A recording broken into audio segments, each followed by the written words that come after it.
ایک علمی مسئلہ ہے، میں اس لیے اس بھرے جلسے میں وہ بیان کر رہا ہوں کہ میں یہ چاہتا ہوں کہ اب آپ کی اپنی زبانیں بھی کھلیں، آپ لوگوں سے بات کریں، آپ علماء دین سے پوچھیں یہ چیزیں حقیقت ہیں یا نہیں، اگر ہیں تو اب تک کیوں چھپا کر رکھی گئی، کیوں ملوکیت کا اسلام ہی کا پرچار آج تک ہوتا رہا ہے۔ حضرت عمر فاروق کا ایک اجتہاد تھا، جو ملک مسلمانوں نے بزور شمشیر فتح کیے اس کی زمینیں کسی کی انفرادی ملکیت نہیں، مسلمانوں کی اجتماعی ملکیت، یہ مسلمانوں کے لیے وقف، مسلمان نہ صرف اس وقت کے مسلمان، آنے والے مسلمانوں کے لیے بھی وقف، ان کی بہبود، مجموعی بہبود کے لیے خرچ ہوگا۔ اس پر جو لوگ کام کریں گے وہ خراج دیں گے، چاہے مسلمان ہو چاہے غیر مسلم ہو۔ خراجی زمین قیامت تک خراجی رہے گی، چاہے بعد میں کہیں ہماری بدقسمتی سے، شامت اعمال سے کوئی غیر مسلم حکمران آ جائے، پھر اگر آزادی حاصل کی جائے، سٹیٹس نہیں بدلے گا زمینوں کا، ونس خراجی آلویز خراجی۔ یہ ذرا سمجھ لیجیے علمی بات کیا ہے۔ قرآن حکیم میں ایک حکم ہے انفال کا، مال غنیمت کا، یہ سورہ انفال میں ہے، 10ویں پارے کی پہلی آیت ہے، اور دوسرا حکم ہے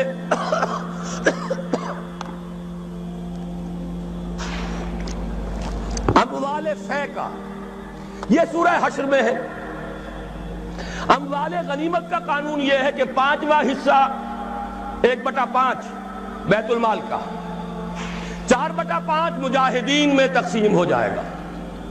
سوار ہے گھوڑا اور اونٹ بھی اس نے اپنا رکھا ہوا ہے تو اس کو دوہرا حصہ ملے گا، پیدل ہے اکیلا۔ اموال فے کیا ہے؟ کل کے کل بیت المال کے، کسی کا کوئی حصہ نہیں۔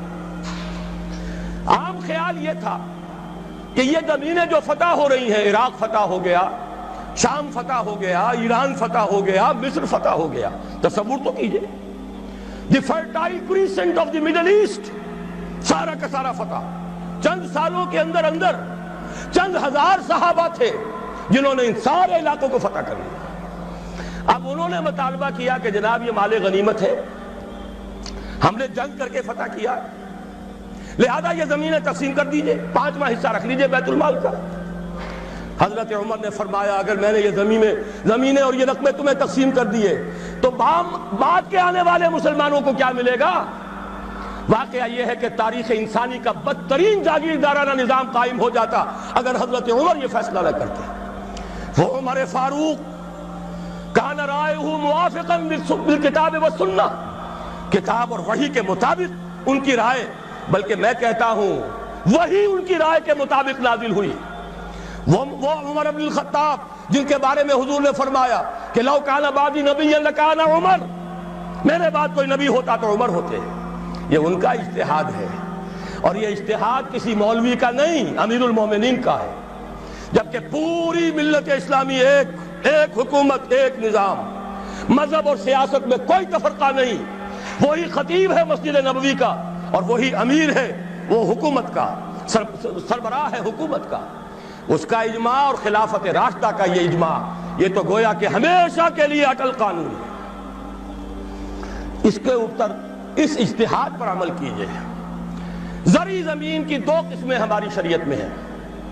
جو مسلمان لڑے بھڑے بغیر ایمان لے آئے ان کی زمینیں ان کی ملکیت ہیں، جیسے مدینہ کے مسلمان، وہ تو لڑے نہیں، انہوں نے تو خود حضور کو لے کر اور ان کو دعوت دے کر وہ مدینہ تشریف لے کر آئے ہیں، لہذا ان کی زمینیں ان کی ملکیت نہیں، ان سے عشر لیا گیا، یہ عشری زمینیں کہلاتی ہیں۔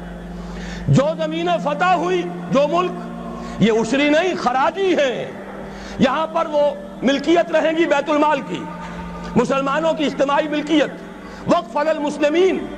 البتہ جو کام کرے مسلمان ہو، کاشتکار، مجوسی ہو، عیسائی ہو، وہ خراج دیں گے براہ راست بیت المال کو۔ پاکستان کا یہ سارا علاقہ مسلمانوں نے بدور شمشیر فتح کیا تھا، یہ کسی کے باپ کی جاگیر نہیں ہے۔ وہ جاگیر چاہے کبھی رنجیت سنگھ نے دی ہو، چاہے وہ انگریزوں نے دی ہو، چاہے اس سے پہلے کہ وہ سلاطین مغلیہ نے دی ہو، جن میں سے سوائے ایک اورنگزیب عالمگیر کے باقی سب کا جو رویہ تھا وہ سب کو معلوم ہے کہ کیا تھا۔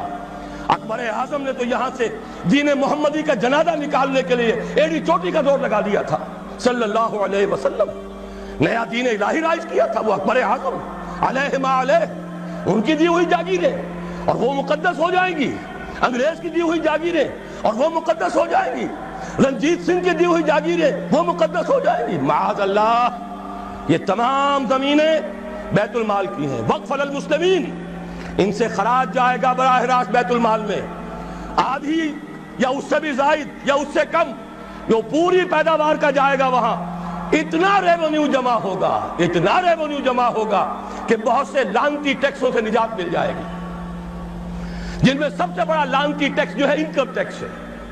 عام کاروباری آدمی یا تو ہمہ وقت کلرک رکھے، اکاؤنٹنٹ رکھے، اور پھر اسے بازار سے بھی نہیں ملتی رسید، وہ سامان لے کر آتا ہے رسید نہیں دیتے، اب وہ جاتا ہے انکم ٹیکس افسر کے سامنے بھیگی بلی بنا کھڑا ہوا ہے، جھوٹ بولے، جھوٹ حلفیہ بیان دے، رشوت دے، اکاؤنٹنٹس کو دے، انکم ٹیکس آفیسر کو دے، چھوٹ جائے گا، جان بچ جائے گی، اور اگر جھوٹ نہیں بولے گا اپنی بساط الٹ دے۔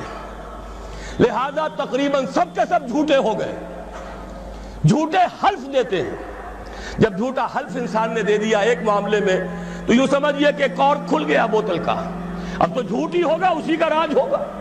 یہ سب سے بڑا ملعون ٹیکس ہے کہ جس نے ہمارے ہاں صداقت کا، دیانت کا، امانت کا جنازہ نکال دیا۔ اور یہ سب کچھ کیوں؟ اس لیے کہ جو اصل آمدنی کا ذریعہ ہے وہ تو ہم نے جاگیرداروں کو دے رکھا ہے، ان کے محل وہ سج رہے ہیں، ان کے بڑے بڑے بنگلے ہیں، ان کے عیش ہیں۔ ہاری کو دیکھو، یہاں کے کاشتکار کو دیکھو۔ ایک صاحب نے ایک دفعہ کہا تھا، جو پہلے لاہور میں رہتے تھے پھر کچھ عرصے جا کر ایک دیہات میں مقیم ہوئے، کہنے لگے خدا کی قسم میں دیکھ کر حیران رہ گیا ہوں، پنجاب کا دیہاتی کاشتکار خود نہیں نہاتا، ہفتوں اپنی بھینس کو ضرور نہلاتا ہے لیکن خود نہانے کا کوئی تصور نہیں، وہ حیوان سے بدتر ہو کر زندگی گزار رہا ہے۔ یہی حال ہاریوں کا ہے۔ یہی آپ جا کر دیکھیے، وہ بیچارے بھیڑے بکریاں پالنے والے بلوچستان کا عام بلوچ، اور عیش کن کے ہیں سرداروں کے، عیش کن کے ہیں جاگیرداروں کے، زمینداروں کے۔ یہ سارا نظام ختم کر کے اور اس اجتہاد کی اصول پر یہ ساری زمینیں خراجی ہیں۔ اسی شہر لاہور کی بات کہہ رہا ہوں، ایک بہت بڑے مفتی صاحب، ان کے صاحبزادے نے مجھے بتایا کہ میرے والد صاحب کا قول یہ ہے کہ یہاں کی ساری زمینیں خراجی ہیں، عشری نہیں ہیں۔ لیکن جب انہی کے دارالعلوم میں ہمارے ایک ساتھی نے استفتاء لکھ کر بھیجا تو ان مفتی صاحب نے دستخط نہیں کیے، کسی اور چھوٹے مفتی سے، وہ جو مفتی صاحب ابھی سمجھئے کہ ابھی وہ ایکسرسائز ہی کر رہے ہیں، اپرینٹس ہیں، ان کے ہاتھ سے دستخط کروا کے بھجوا دیا، یہ تو عشری ہے۔ یہ حال ہمارے علماء کا ہو چکا ہے۔ کیوں ہو گیا ہے؟ یہ سارے ادارے کن سے چلتے ہیں؟ چندے کون دیتے ہیں؟ سرپرستی کون فرماتا ہے؟ وہ تو وہی لوگ ہیں۔ سرمایہ دار کا چندہ نہ ہو تو دارالعلوم نہیں چلے گا، سرمایہ دار کا چندہ نہ ہو تو یہ سارے جو بھی ٹھاٹھ بچھے ہوئے ہیں، جو بڑی بڑی مسندیں سجی ہوئی ہیں، جو بڑی بڑی جائیدادیں بن گئی ہیں، ریاستیں بن گئی ہیں، یہ کہاں سے آئیں گی؟ لہذا سچ بات کیسے کہی جائے؟ ان کے لیے ہیں مشکلات ہیں، لیکن اب ہمیں حقائق کو علل اعلان کہنا ہوگا۔ وہ جو اقبال نے کہا تھا، وہ شعر تو آپ کو سنایا جنرل صاحب نے، کس نہ باشد در جہاں محتاج کس، نقطہ شرع مبینی نس تو بس۔ اور میں آپ کو شعر سنا رہا ہوں جو حرف قل لفظ میں پوشیدہ تھی اب تک، اس دور میں شاید وہ حقیقت ہو نمودار۔ اور میں ابتدا میں کہہ چکا ہوں علامہ اقبال کی بات، میں ان کا ادنا طالب علم ہوں، ویسے میں انہیں کوئی معصوم نہیں سمجھتا، ان کی عملی زندگی ہمارے لیے مثالی نہیں ہے، قابل تقلید نہیں ہے، ان کا فکر ہے جو بہت بلند ہے۔ مجھے آج کے دور میں، اس پوری صدی میں، فکر کے اعتبار سے ان کے قریب بھی کوئی شخص نظر نہیں آیا آج تک۔ 60ویں برس میں ہوں اپنی عمر کے میں، اور مطالعہ کر رہا ہوں کم سے کم 40 برس سے۔ لیکن یہ کہ اپنی جگہ ہے، عظمت ایک پہلو سے بہت ہے، دوسرے پہلو سے وہ ہمارے لیے کوئی واجب التقلید نہیں۔ عملی زندگی خود وہ کہہ گئے، اقبال بڑا اپدیشک ہے، من باتوں میں موہ لیتا ہے، گفتار کا یہ غازی تو بنا، کردار کا غازی بن نہ سکا۔ کوئی بات نہیں، اللہ معاف فرمائے گا عمل کو۔ بات صحیح کہی ہے، اور وہ یہ کہی ہے کہ دور ملوکیت میں اسلام کے چہرے انور پر جو پردے پڑ گئے تھے، آج وقت آیا ہے کہ ان پردوں کو اٹھا دیا جائے، ڈنکے کی چوٹ کہا جائے یہ زمینیں خراجی ہیں، کسی کی ملکیت نہیں ہے، کسی کے باپ کی جاگیر نہیں ہے، یہ سب مسلمانوں پر وقف ہے، ان کی بہبود کے لیے ہے۔ ان سے خراج براہ راست جائے، نیا بندوبست اراضی کیا جائے۔ جو پہلے کام کر رہے ہیں ان کا حق فائق ہے، الفضل للمتقدم پہلے موجود ہیں جو کام کر رہے ہیں، ورکیبل یونٹ بنا دیا جائے۔ اور یہ وہ بات ہے، سن 82 میں میں نے صرف 2 مہینے کی خطا کی تھی، ضیاء الحق صاحب کی شورا میں 2 اجلاس اٹینڈ کیے تھے، اور ڈنکے کی چوٹ کہا تھا کہ خدا کے لیے ایک کمیشن بٹھائیے، جید علماء بھی ہوں اس میں۔ جب وہ دیکھیں گے کہ موقع ہے سچ بات کہنے کا تو بہت سے حضرات انشاءاللہ تعالی حق بیان کریں گے، لیکن یہ کہ ان کو موقع دیجئے، تحفظ دیجئے، اور یہ کہ بندوبست اراضی کے ماہرین کو بٹھائیے، زمین کا نیا بندوبست ہو جو اس ملک کے لیے مفید ہو، جو عوام کی بہبود میں ہو، جس سے عدل و انصاف کے تقاضے پیدا ہو پورے ہو جائیں، اور سارا ریونیو بیت المال کو، خزانے کو، اس لیے کہ خراج کی رقم ہر مصرف میں آ سکتی ہے، دفاعی مصرف میں آ سکتی ہے، انتظامی مصرفوں میں آ سکتی ہے، جبکہ عشر اور زکوٰۃ صرف مسلمانوں کی بہبود پر خرچ ہو سکتا ہے۔ لیکن خراج کا معاملہ یہ ہے کہ بہت سی چیزیں جس کے لیے ہمیں ٹیکسیشن کا سہارا لینا پڑتا ہے، وہ سب کے سب بھی ہم اس خراج کی رقم سے پورا کر سکیں گے۔ بہرحال یہ بڑا مشکل کام ہے، اس مشکل ہی کے لیے دعوت دینے کے لیے آپ کی خدمت میں حاضری ہوئی۔ مشکل کے بغیر دنیا میں کبھی کچھ نہیں ہوا، قربانی کے بغیر کہیں اسے آپ توہین رسالت نہ سمجھ لیں، معاذ اللہ ثم معاذ اللہ، قربانی کے بغیر محمد الرسول اللہ والذین معہ، اگر کسی کو حق پہنچتا تھا کہ انہیں کوئی تکلیف نہ پہنچتی اور انقلاب آ جاتا تو وہ محمد تھے صلی اللہ علیہ وسلم، وہ حقدار محبوب رب العالمین سید الاولین والآخرین، ان کو حق پہنچ سکتا تھا۔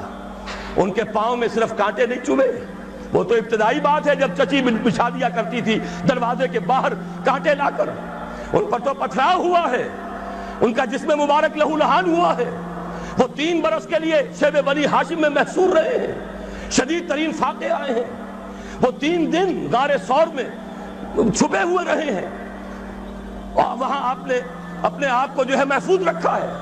پھر کیا نہیں ہوا؟ جنگ بدر میں طویل ترین سجدہ کیا، اے اللہ کل جو مارکا ہونے والا ہے، اگر کہیں یہ 313 میرے 15 برس کی کمائی اگر کہیں یہ کل ختم ہو گئی تو پھر قیامت تک تیرا نام لینے والا کوئی نہ ہوگا۔ حضرت ابوبکر تھے جو جھونپڑی کے باہر پہرا دے رہے تھے ننگی تلوار کے ساتھ، انہوں نے عرض کیا حسبک حسبک حضور بس کیجئے بس کیجئے۔ پھر کیا غزوہ احد میں دندان مبارک شہید نہیں ہوئے؟ کیا 70 صحابہ شہید نہیں ہوئے؟ جن میں ایک حمزہ بھی ہے رضی اللہ تعالیٰ عنہ، اسد اللہ و اسد رسول ہی تو ہے ہی، چچا بھی ہیں، خالہ زاد بھائی بھی ہیں، دودھ شریک بھائی بھی ہیں، ساتھ کے کھیلے ہوئے ہم جولی بھی ہیں۔ ان کی لاش آئی ہے، ناک کٹی ہوئی، کان کٹے ہوئے، پیٹ چاک کر کے کلیجہ چبا ہوا۔ اس کے بغیر انقلاب نہیں آیا تھا، اس کے بغیر نظام نہیں بدلتا۔ یہاں تو زرعی ٹیکس کوئی لگنے نہیں دیتا، مرکز سے ذرا سی کوئی پالیسی مجھے تو نہیں معلوم کہ کیا آئی ہوگی، مجھے کوئی توقع نہیں کہ وہاں سے کوئی خیر بھی آ سکتا ہے، لیکن یہ کہ کوئی ایسی تھی کہ وہ نازک مزاج شاہاں، ان کے لیے تو وہ بھی ناقابل برداشت ہو گئی۔